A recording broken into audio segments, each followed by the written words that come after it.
আসসালামু আলাইকুম। আসিফ। আজকে আমি অনেক ইম্পোর্টেন্ট একটা টপিক নিয়ে ডিসকাস করতে যাচ্ছি। আপনারা হয়তো অলরেডি থাম্বনেল দেখেই বুঝে নিয়েছেন আমি কোন টপিক নিয়ে কথা বলতে যাচ্ছি। তবু লেটস মি এক্সপ্লেইন। আমি আজকে মাল্টার স্টুডেন্ট ভিসা প্রসেসিং নিয়ে কথা বলবো। আহ, আমি পুরো একটা ধারণা দিব আপনাদেরকে। আপনারা যারা ইচ্ছুক বা আপনারা যারা চাচ্ছেন বাইরে যাওয়ার জন্য, তো আজকে আমি প্রসেসিংটা বলবো আপনাদের। প্রসেসিংয়ের ডিউরেশনটা বলবো। হ্যাঁ, প্রথমে আমি স্টেপ বাই স্টেপ কী কী ধাপ থাকে, হ্যাঁ, পুরো প্রসেসিংয়ে সেটা বলবো। দেন আমি ওই স্টেপগুলোর মধ্যে যে গ্যাপ থাকে, ডিউরেশন গ্যাপ, সেটা নিয়ে ডিসকাস করবো। হ্যাঁ, বলতে গেলে একদম শুরু থেকে, মানে আপনি ইউনিভার্সিটিতে আপনার প্রেফার করা ইউনিভার্সিটিতে অ্যাপ্লাই করার পর থেকে আপনি ভিসা হাতে পাওয়া পর্যন্ত কত সময় লাগবে, স্টেপ বাই স্টেপ আমি এক্সপ্লেন করব। হুম, ওকে। আমি যাতে কোনো কিছু মিস না করি, ওই জন্য আমি আগে থেকে একটা নোট করে রেখেছি। তো আমি আপনাদের সব কিছু স্টেপ বাই স্টেপ বুঝাচ্ছি। তো শুরু করা যাক। তো প্রথমে আহ, আপনারা যখন ডিসিশন নেবেন যে আপনারা মাল্টাতে অ্যাপ্লাই করবেন, তাহলে আপনাদের আগে একটা ইউনিভার্সিটি চুজ করতে হবে। ইউনিভার্সিটি বলেন বা কলেজ, স্কুল, যেটা বলেন, যেটা ওখানে ব্যান করা না। হ্যাঁ, এখন দেখা যায় অনেকেই ওখানে ব্যান করা কয়েকটা কলেজ বা ইউনিভার্সিটিতে অ্যাপ্লাই করে, তারপর বলে যে আমাকে কোনো রেসপন্স করছে না। হ্যাঁ, এটা হাবিজাবে অনেক কিছুই বলে। ওদের নাকি টাকা নিয়ে আর ফেরত দিচ্ছে না, ভিসা হচ্ছে না, অনেকে অনেক কিছুই বলে। হ্যাঁ, তো প্রথমে আপনার সব সময় মনে রাখতে হবে আপনি ভালো একটা আগে কলেজ বা ইউনিভার্সিটি আপনার চুজ করতে হবে। কারণ আপনি যদি ভালো ইউনিভার্সিটি চুজ না করেন, তাহলে আপনার ভিসা রেশিও অনেকটা কমে আসবে।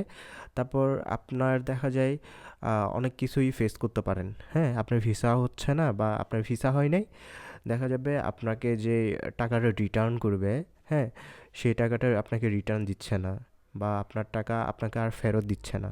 তো অনেক অনেক রকমের প্রবলেম ফেস করতে পারেন। সো আপনার ইনস্টিটিউশনটা অনেক বেশি ইম্পর্ট্যান্ট। আপনার অনেক রিসার্চ করার পর, বা ওখানে আপনার কোনো পরিচিত ভাইয়া আছে, উনি কোন ইনস্টিটিউশনে পড়তেছে, ওটা দেখে আপনি অ্যাপ্লাই করতে পারেন। হ্যাঁ, তো এটা এটা একটু মনে রাখবেন, ইনস্টিটিউশন চুজটা অনেক বেশি ইম্পর্টেন্ট। হুম, তো আমি অ্যাসেনশিয়াল মাল্টা বিজনেস স্কুলে অ্যাপ্লাই করেছি। অ্যাসেনশিয়াল মাল্টা অনেক আম, ভালো একটা ইউনিভার্সিটি বা কলেজ বলা যায়। বিভিন্ন কান্ট্রিতে আপনি ওদের ক্যাম্পাস পাবেন। আর ওরা দেখা যায় ফ্রান্সের কলেজ ডি প্যারিসের সাথে কোল্যাব করেছে। তো অনেক কলেজ বা ইউনিভার্সিটির সাথে ওরা কোলাবোরেশনে থাকে। তো এরকম আম, আপনারা একটা ভালো একটা ইনস্টিটিউশন চুজ করবেন। দেন আসবে, আপনি এবার চুজ করার পর আপনার এখন অ্যাপ্লাই করতে হবে। হ্যাঁ, তো আপনি আম, একটা ভালো ইনস্টিটিউশন চুজ করে আপনি ওখানে অ্যাপ্লাই করবেন। দেন অ্যাপ্লাই করার পরে ইউনিভার্সিটি আপনাকে একটা ডেট দিবে। ওই ডেটে আপনার ইন্টারভিউ হবে। হুম, তো আপনি এখন অ্যাপ্লিকেশনের পর আপনার দ্বিতীয় ধাপ ইন্টারভিউ ফেস করা। এটা কিন্তু এম্বাসি ইন্টারভিউ না, এটা আপনার ইউনিভার্সিটি ইন্টারভিউ। আপনাকে যে ওই ইউনিভার্সিটি থেকে অফার দেবে, তো ওরা তো একটা আপনার পরীক্ষা করে দেখবে বা আপনার একটা ইন্টারভিউ নিয়ে দেখবে। সো আপনি ভালোভাবে প্রিপারেশান নেবেন, ইন্টারভিউটা ক্র্যাক করবেন। তো ইন্টারভিউ ফেস করার পরে আপনাকে ওরা একটা কন্ডিশনাল অফার লেটার প্রোভাইড করবে। কন্ডিশনাল অফার লেটারে আপনার সব রকমের ডিটেলস দেওয়া থাকবে। আপনি ওগুলো ভালো করে পড়বেন। ভালো করে পড়ার পরে ওখানে দেখবেন যে আপনাকে টিউশন ফি জমা দেওয়ার জন্য একটা স্পেসিফিক একটা টাইম দেওয়া থাকে, বা চাইলে ওই টাইমটা আপনি চাইলে ওদের সাথে কথা বলে এক্সটেন্ডও করতে পারেন। হ্যাঁ, তো দেখা যায় ওই টাইমের মধ্যে আপনাকে টিউশন ফি দিতে বলবে। আপনি টিউশন ফি যখন ওদেরকে ডিপোজিট করবেন বা ওদের কাছে যখন পাঠাবেন, এরপর কন্ডিশনাল অফার লেটারটা ওরা আবার আনকন্ডিশনাল অফার লেটারে কনভার্ট করবে বা একটা অ্যাকসেপ্টেন্স লেটার দিবে। হ্যাঁ, এরপর আসে আপনার বিএফএস অ্যাপয়েন্টমেন্ট। আপনি যেহেতু আপনার টিউশন ফিটা পে করেছেন, এবার আপনাকে একটা অ্যাকসেপ্টেন্স লেটার দিল। অ্যাকসেপ্টেন্স লেটারটা পাওয়ার পর, হ্যাঁ, ইন দ্য মিন টাইম আপনার সব রকমের ডকুমেন্টস কিন্তু সব কিছু রেডি থাকা লাগবে। আপনি অ্যাকসেপ্টেন্স লেটার পাওয়ার পর আপনার সব documents are acceptance letter R university যে ডকুমেন্টগুলো দেয়, সব কিছু নিয়ে আপনার ভিএফএসে সাবমিট করতে হবে। হ্যাঁ, তো এই সব কিছু আপনার আগে থেকে রেডি রাখতে হবে। এবার আপনি যখন সব কিছু রেডি করে ফেলবেন, এবার আপনি ভিএফএস থেকে একটা অ্যাপয়েন্টমেন্ট নেবেন। ভিএফএস আপনাকে একটা ডেট দিবে, ওই ডেটে গিয়ে আপনার যা যা ডকুমেন্টস যেগুলো আপনি মাল্টার এম্বাসিতে পাঠাবেন, সব ডকুমেন্টস আপনি ভিএফএসে গিয়ে জমা দিয়ে আসবেন। তো ভিএফএসে যাওয়ার পর দেখা যাবে দুই রকমের সার্ভিস দেয় এরা, হ্যাঁ, একটা নর্মাল বা হচ্ছে একটা রেগুলার, আর একটা ভিআইপি।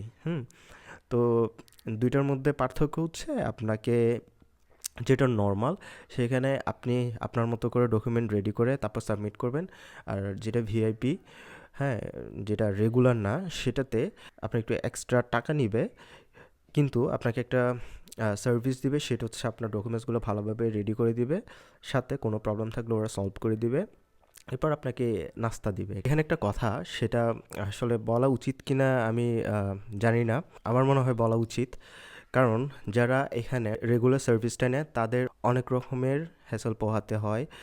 এরা আপনার যদি অ্যাপয়েন্টমেন্ট একদম সবার আগে থাকে, হ্যাঁ, আপনার ফাইলটা নেবে একদম সবার পরে। আরেকটা কথা, সেটা হচ্ছে ওরা বারবার আপনাকে ফোর্স করবে যে আপনি রেগুলার থেকে আপনি ভিআইপিটা বা যেটা স্পেশাল সেটা নেন, হ্যাঁ, কিছু টাকা এক্সট্রা অ্যাড করে। দেখা যায় এই হ্যাসেলটা যারা যারা ফেস করতে চায় না, তারা কি করে, রেগুলারটা না নিয়ে ওই স্পেশালটা নেয়, 4-5 হাজার টাকা বা একটু এক্সট্রা দিয়ে। তো ওটা আপ টু ইউ, ওটা আপনাদের উপর। এখন আমরা গেলাম হচ্ছে ভিএফএসের আপনার ফাইলটা সাবমিট করা পর্যন্ত। আপনার ফাইলটা আপনি এখন ভিএফএসে সাবমিট করতে গেলেন, ভিএফএসে সাবমিট করে আসার পর এরপর আপনাকে একটা রিসিপ্ট কপি দিবে, ওটা নিয়ে আপনি চলে আসছেন। এরপর আপনাকে আরেকটা মেল করবে, সেটা হচ্ছে এম্বাসি ইন্টারভিউর জন্য। ভিএফএসে আপনার এম্বাসি ইন্টারভিউ হবে, মাল্টা থেকে বা হচ্ছে ইন্ডিয়ান, ওদের যে অ্যাম্বাসিটি ইন্ডিয়াতে আছে ওখান থেকে আপনার অনলাইনে আপনার একটা ইন্টারভিউ নেওয়া হবে। এই ইন্টারভিউটা অনেক বেশি ইম্পর্ট্যান্ট, এটা নিয়ে আমি একটা ভিডিও বানাইছি, অনেক পার্ট করে, 4-5টা পার্ট আছে, আপনারা চাইলে ওটা দেখে নিতে পারেন। আমি ওই ভিডিওতে অনেক অনেক বেশি ডিটেলসে আলোচনা করেছি ভিসা ইন্টারভিউ নিয়ে। ভিসা অফিসার কোন কোন রকমের কোয়েশ্চেন জিজ্ঞেস করতে পারে, তারপর আপনার কিভাবে বা আপনার কোন ধরনের অ্যান্সার করা উচিত, কিভাবে অ্যান্সার করা উচিত, সব কিছু নিয়ে আমি ওখানে ডিসকাস করছি। এবার আপনি ভিসা ইন্টারভিউ ফেস করলেন, ভিসা ইন্টারভিউ ফেস করার পর এখন আপনার শুরু হবে ওয়েটিংয়ের পালা, মানে আপনি ওয়েট করবেন। হ্যাঁ, ওয়েট করবেন কেন? আপনার ফাইলটা ইন্ডিয়াতে যাবে, হ্যাঁ, ওদের এম্বাসিতে যাবে, ওখানে গিয়ে চেকিং হবে, সব কিছু হয়ে তারপর তারপর কী হবে, আপনার ডিসিশনটা আসবে। কিসের ডিসিশন? সেটা হচ্ছে ভিসা, আপনি কি ভিসা পাবেন নাকি ভিসা পাবেন না, সেটার ডিসিশনটা ওখান থেকে হয়ে আসবে।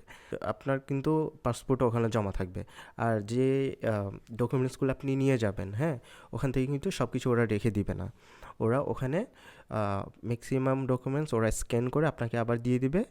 আপনার জাস্ট পাসপোর্ট আর হচ্ছে কয়েকটা ডকুমেন্টস ওরা নিয়ে নেবে, হ্যাঁ, আর বেশি কিছু এরা নেয় না।